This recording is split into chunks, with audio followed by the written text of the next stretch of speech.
Hello, my name is Drew Lopez. I'm a writer, director, actor, producer, and boxer, and HVAC technician now. HVAC. All right. Boxing is how I met you. Yes. And at first, I think you started off at Pro Edge Yeah, I when you moved. came into Phoenix. Yeah. I moved in. I moved from Roswell boxing and to Phoenix, and I called a few gyms. I think I did call yours. I did call Old School, but I called Pro Edge too, and just Pro Edge was closer, so I went there, and I met a lot of good people there. Yeah, cool. One of the guys that you met there is who I actually named this gym after, which was Sam Old School, yeah, aka Thin Man. Thin Man, which is he's an awesome guy. Yeah. And it seemed like those connections have always been kind of meeting up, and which kind of I thought kind of brought you over here when you Hmm. were in between.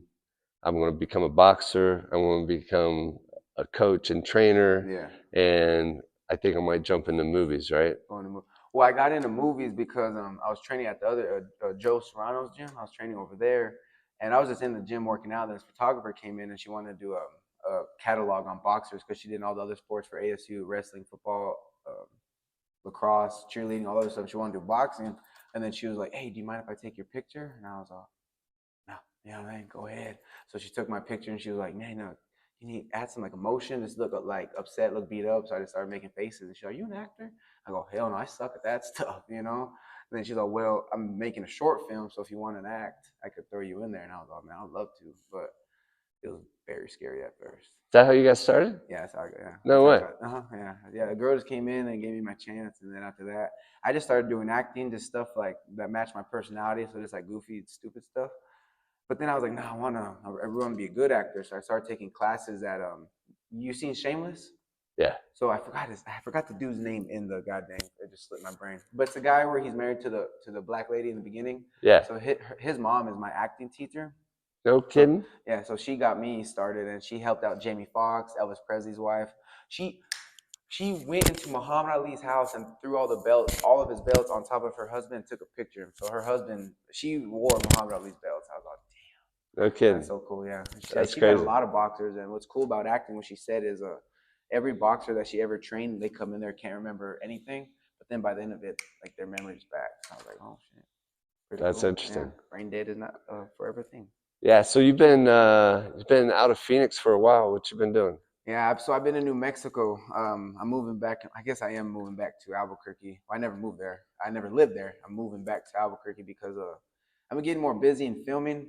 And something old school he told me because I've been trying to make the adjustment from amateur to go professional for a while, and I just couldn't get a fight going. I was training, just stuff wouldn't line up, and then but I was kept acting. I kept getting movie roles, TV shows. Like I was on Disney, Hulu. I have a lead role on Amazon, and I told Thin Man, he's like, man, I just told I can't get a fight. He's like, how's acting? Man, I've done 4 gigs this month. He's like, I think it's better to start. He said, I think it's time to start betting on the winning horse. I was like, shit. All right. So I kind of, yes, I've been acting a lot out there. I got a project coming out that I wrote, produced, directed, acted in. We're having it in theaters April 5th here in Phoenix at Paulac Cinemas in Tempe. So if you guys are free, April 5th, come check it out. What is it?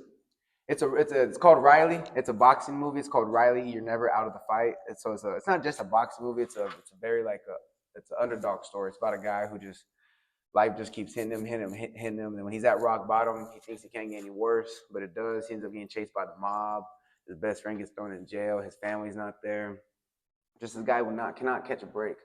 So then he finally gives up. But then a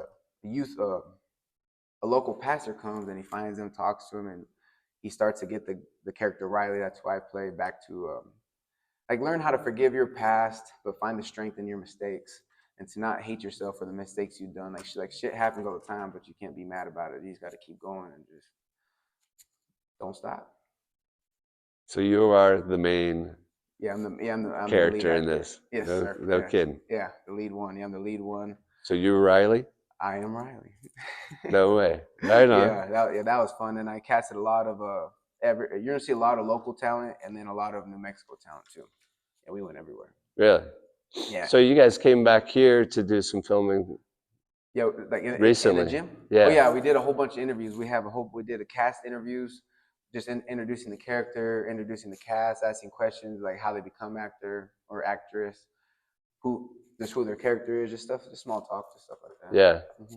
But kind of cool. Yeah, it's When cool. you guys typically come through here, and not that you're the only group, but you guys are the only movie group that consistently comes back for doing stuff. So And always thank you for always letting find us that's come pretty. in there. Man, I love it. I think it's kind of a cool thing that Thank you. I never thought would happen with a gym, that you would offer it up to be either On movie movies. sets and stuff. Yeah. Yeah, where they're like, yeah, we're just gonna come in and do this.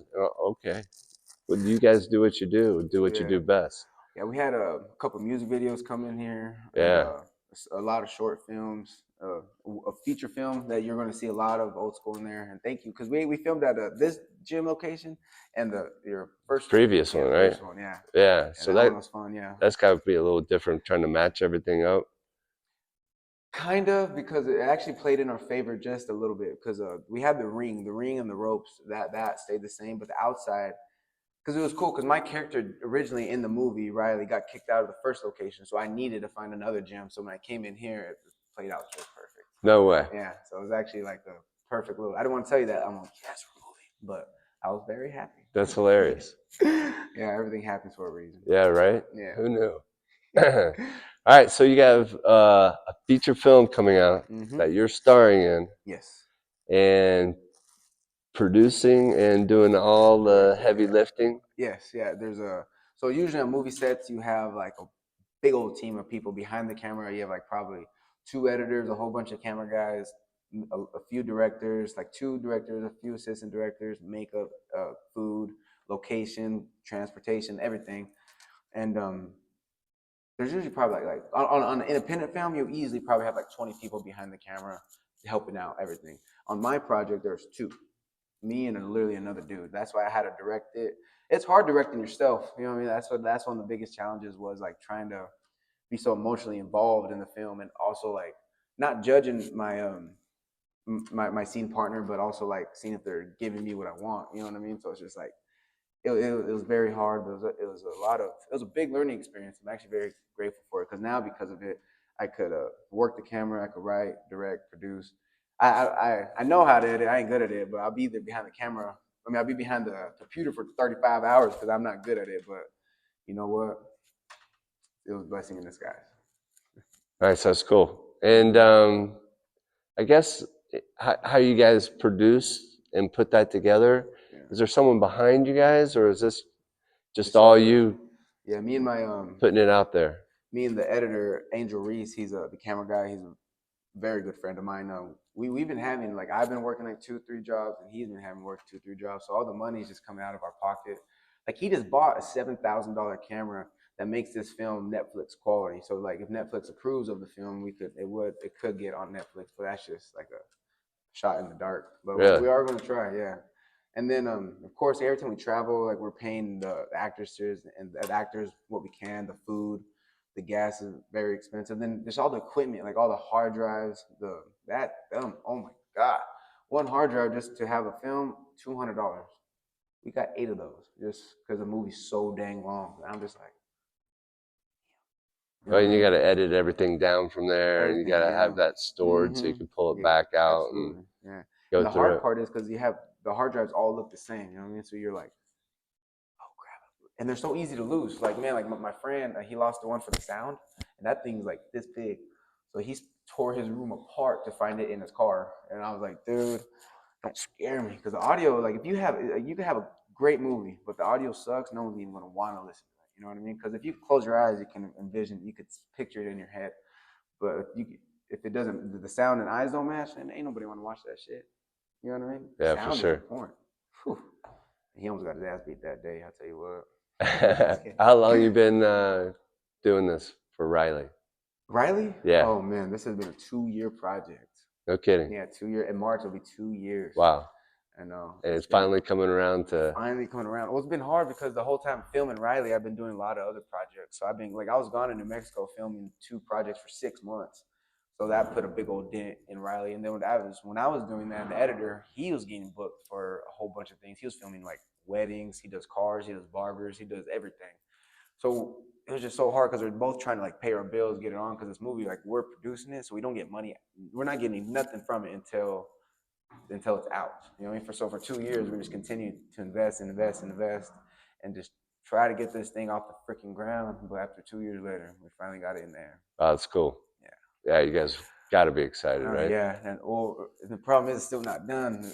It's done when it's finally on Amazon in the theaters, but like so until then, this is the hardest part of the whole battle. So how do you release it? I mean, like, Well, there's a few different ways. So you could like what we're doing, we're renting out the theaters for the day. I'm planning on some shows in New Mexico and going around like 3 different Albuquerque, Roswell, and Las Cruces. And for that, I just gotta. Okay, it's kind of like in life. It's not what you know, it's who you know. So if you know people, then you can move up pretty fast. And I'm going to talk to the guy who owns the theaters. We'll see if he lets me, but I don't know. I want to beg. I'm just kidding. But to get it on the streaming platforms, there's this thing called Film Freeway, and then when you do it, it's kind of just like picture like a highway, and a whole bunch of people are just driving down there. If you like their film, just pick it up and throw it on their platform.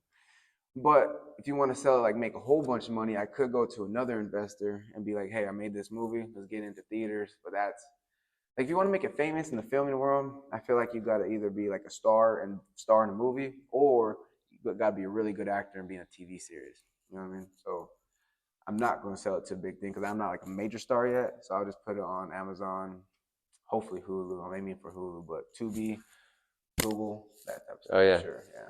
Freezy or something. Yeah, all those free ones for sure. But I'm trying for sure Hulu and Amazon. Those are two of my and Netflix. Those are my 3 bugaboos. Oh yeah, Yeah, nice. pretty cool. What about other stuff that you've done? Because I know you've been, like you said, you've been busy. I mean, Riley's taken, Riley's doing things. better part of 2 years, Yeah, I but have you've this. had a bunch of other stuff, right? I was on the show called The Cleaning Lady. It's an HBO show. It's on HBO Max or whatever. That one was cool. Then I was also on Disney. That one was fun. And then I just starred in this film. Well, I'm not starring. Well, I am starring in it, but it's not out yet.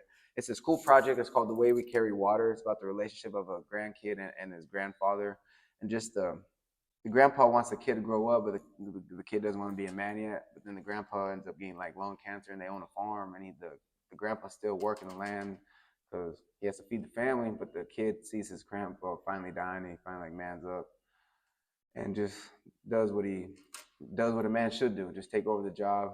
And but that one's gonna be cool though, because that one we could win a big award for that. But I don't Really? want to jinx it. Yeah, I don't want to jinx it, but yeah, All right. that one's So up there. Yeah, it's up in the film festival world. yeah, Yeah. that's pretty cool. Yeah. Is that like your shining, moment right there for? I mean, you've had a relatively short career so far, right? Yeah, I've been acting for almost 3 years now. Yeah, we got 3 years going on in March. Yeah, yeah. So like Riley, it won't be my stardom, but it will be my signature to the whole world that like, yo, I am going to stay. But for this one, The Way We Carry Water, that one could be the start to everybody who's on the film a great career. So that one, yeah, because that production team, it's a SAG project, so it's like an official movie, and they want it, and they're sending it to LA to get reviewed, and that's the competition that we could win. And if we wins that one, we could get nominated to go higher up. So we'll see. Cool. Yeah. Besides the HBO project, are most of your projects working with people that are very similar situation where they're just getting involved and they're just getting into it, or do you? Yeah, like majority of the films I did, they're independent film projects. There's a whole bunch of people with a dream that are trying to make it, that just that are refusing to give up. So yeah, I've worked on a few big projects, and of course I'm like the little dog on this totem pole, but I'm just learning. But most of my things I were independent and just working with a lot of people who are young, very brand new, who don't really know anything like me, but we're trying to, and we're learning every step of the way. That's cool. Yeah. With the HBO project, was there anybody that you ran across or came across that you were like starstruck, like literally, like, oh my God, that's Okay. I don't ever like to be like starstruck because every actor is just a person. You know what I mean? And that's one thing that's hard about actors. Like they're known for somebody that they're not even. You know what I mean? So like every like Jack Sparrow, or Johnny Depp. He's famous for being Jack Sparrow, but he's not even Jack Sparrow. He's Johnny Depp. So it's kind of That's what's hard because they just want to be treated like a normal person, you know. But I did. His name is Jensen Ackles. He's Dean Winchester in the Supernatural. I worked with him on a Disney show, and he was really he's bigger than I thought he was. He's like my height. I was like, damn, I thought you were small, but he ain't small. You know what I mean? He's a cool guy. He's really cool too.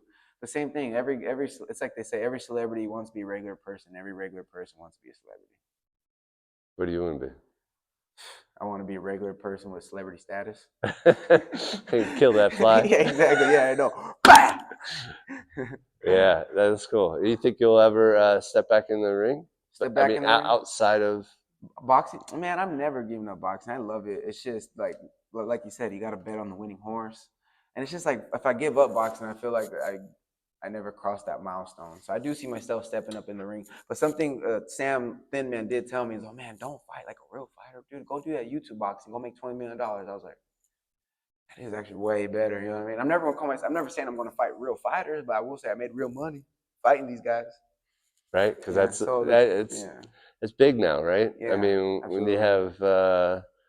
have these guys fighting Tyson for millions and $200 million. almost staging it, Yeah, easily scripted. yeah, Yeah. right? Yeah. I mean, I don't really think a grown man is going to say, like, yeah, I'll let you punch me in the face. But I could see it saying, like, yo, this round, I will throw the most punches. Yeah, Okay, whatever. I'll just stand there. Don't hit me hard then. You know what I mean? So I do see that. But do I really see, like when Jake Paul knocked out Tyrone Woodley, I don't see Woodley being like, hit me, bro. You know what I right. mean? No way. And do that Heck no, much no, damage to you, no, no. Yeah, bro. Especially taking that full blown knockout. Like, I don't really like the YouTube boxing, but like Mike Tyson said, it is good for the sport. You know what I mean? yeah. Because they are getting audiences as eyes.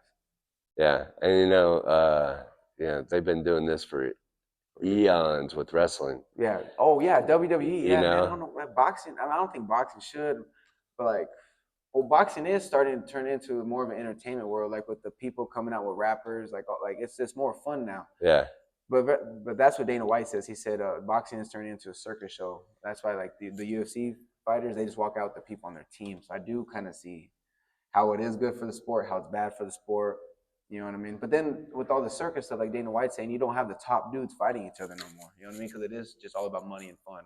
But UFC, because they don't make as much money as boxing, some majority of the time, they have no choice but to fight the top dudes in the world. You know what I mean? That's why you have one fighting two, three fighting five. You know what I mean? Versus yeah, boxing, you got people who have the belt and they're fighting people we never even heard of. I'm like, who the hell is that guy? right. You And know they what I mean? have so many different Yeah, organizations where exactly. UFC you have the one. Just one belt. Yeah, That's just it. one belt. You have to And then go they for it. come out with the rapper like Lil Baby, and no one even could hear the fucking freaking walkout song. You know what I mean? Like it's cool to see, but people want to see like blood. People want to see people get knocked out. People want to see people hit the ground. Not a rapper, no offense, but like you know what I mean. Yeah, So it's cool. I think it's really cool. I think it's I could mess with the fighter's head in a way, because then instead of training, they're thinking about what song do I like the most. You know what I mean? I do see that. So yeah, because that's something I would be doing. Like, fuck yeah, I want to walk out with ACDC. Let's bring these motherfuckers out. You know what I mean? right. Yeah. Like Crawford bringing Eminem out. Yeah, that was legendary right That there. was That was badass. cool. See, I see, but exactly, Crawford knocked the crap out of Spence that night. Yeah. That was a smart choice. Speaking of upcoming fights, Benavidez, Morale, Oh yeah, February 1st. David Benavidez versus David Morrell. Man, I've been saying that they're gonna fight each other for like 2 years already. I've been dreaming of this fight to happen. Who I think is gonna win? I think Benavidez is going to win, but I think Morrell's going to give him a run for his money. But that's just because Benavidez has been in the ring with like top dudes and he's been around for a while. Morrell's just starting to come up and just starting to take names. Though I think Morrell should have fought someone, um, like he should fight like Caleb Plant or something, like somebody not David Benavidez yet. Because David Benavidez, he's a dog, man. Like he hits hard, he's tall, he don't get tired. He's going to throw a lot of punches, but Morrell, that boy got power though, and he will sit there. And that's one thing that Morrell has that Benavidez though. Morrell has a lot of head movement. David Benavidez doesn't really. His defense is more like clinched up, and his offense is his defense. Morrell, he does have that sidestep, hit you with this side. So it is going to be a very interesting fight. They hate each other. I don't know if it's going to go the distance. I do see like round 10 being very. Well, of course, round 1 is going to be cool, maybe. But round 10, like, because it's going to go in later round. Like, they're both championship fighters, but they both hate each other. There's a lot of bad blood right here. So it is going to be a very interesting fight. That should be a good one. Any fights that you see on the horizon that you're looking forward to? And we keep hearing Canelo Well, and I want to see Crawford and stuff like that. yeah, Canelo and Crawford. That's crazy, man. Canelo's big. Like he fought somebody at 182. Crawford, I wonder what his whole training camp right now is probably just eating food to get up to 168 of muscle. You know what I mean? That's just is Crawford good? Hell yeah, he's good. Like he's one of the best at 147, 154. He should have fought Charlo. That's what they should. Like I wanted to see him fight Charlo, the 160 pounder. That's what he should have fought first. But going up straight up to Canelo in Saudi Arabia, yeah, yeah, we won't see Crawford for a while after this fight. I guarantee you that. Yeah. Yeah, no. But a fight I think would be cool. I really would like to see would be like Themo Lopez versus Tank Davis. I think that would be a good fight because they're both heavy hitters. Tank Davis likes to move backwards, so does Themo Lopez. But the moment they both get somebody hurt, they just attack the motherfucker. And I think that would be a very cool fight. But I was thinking that's never gonna happen. No. Nah, heck no. Lopez won't go down and Tank won't come up. You know what I mean? Yeah. No, Tank needs to stay at 130, 135 because he's like 5'2". You know what I mean? Like I'm not being big. Like he'll knock people out. But like man, like size does matter to if the guy who's bigger knows how to use the weight. You know what I mean? Like that's why you don't see heavyweights fighting people at 160. The muscle matters, bro. Just a tiny bit. You know what I mean? Yeah. Especially if everyone is both accurate, both got good timing, and this one person got way more power than the other. Whew, you do the math. You know. You brought up Saudi Arabia. Do you find that the fights being in Saudi Arabia aren't as exciting as if they were at Madison Square Garden or in Vegas, where you have everybody that's back in each side of the corners up with their fans? Whereas in Yeah. Saudi Arabia, it's a It's lot of just people that want to watch it, but they're not, they're not real fans. I feel like exactly. because like Madison Square Garden, Vegas, it's like boxing. Like it is American sport. You know what I mean? So that's why I feel like in Vegas, New York, it is a lot better because the people who are actually there. Well, actually, I take that back. Boxing, like everybody's a fan of boxing now. So, but in Saudi Arabia, not a lot of Americans could go over there and watch the fights. But every rich person in Saudi Arabia could probably come over to America and watch the fights and just make it a lot more bigger. So, but the thing about boxing, I've seen it though. Like if you have like a lot of good like boxing, like really aggressive boxing fans, there's more fights in the crowds than they are like who did it? Remember when what's his name?